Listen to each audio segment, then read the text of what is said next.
Hi, I'm Simon Cyril Sports editor Chuck Pollock, sitting courtside at the Riley Center with 9-year St. Bonaventure beat man J.P. Butler. And I'll tell you, J.P., we sat here 3/4 of the game trying to figure out how we're going to write about this as a wasted opportunity, and all of a sudden it turns out to be one of the biggest wins of the year for the Bonnies. Boy, just an unbelievable comeback to come down, I think, by as many as 18 at home and win the game. They're still down double digits with 6-7 minutes left. And from there, it was just all Bona the rest of the way. It's interesting, they just announced Jalen Adams as the player of the game.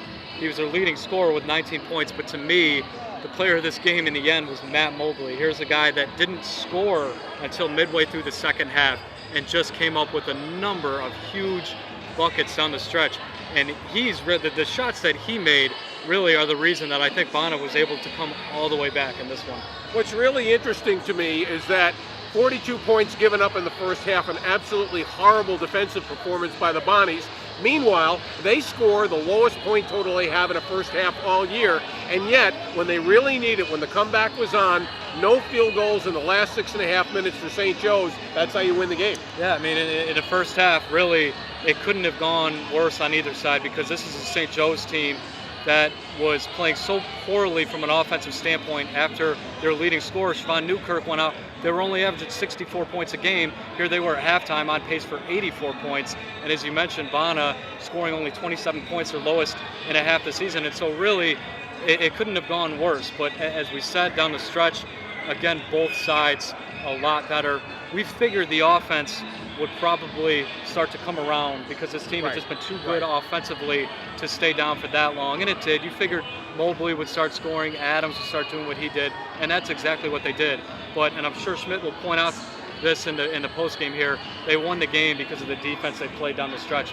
St. Joe's had 59 points with 6.5 minutes left and scored 4 more points the rest of the way. All free throws. Bona held them with no field goal, no baskets at all in the final 6.5 minutes of this game. This is a nice win no matter what the circumstance, but to win the way they did, this is kind of one of those games that can change the direction of the season. Well, this was either going to be a huge boost to be able to come all the way back and pull this game off, or just a demoralizing loss, because to me, you can't lose to an injury-depleted St. Joe's team at home, especially in the fashion that they were for a while. This was a game that Bona was supposed to win. They were an 8-point favorite. They eventually, they are able to win, and they do what they need to do. Now they're on a 3-game win streak going into a huge game against Rhode Island on Saturday, and that's really maybe where they can start to make this run a little bit.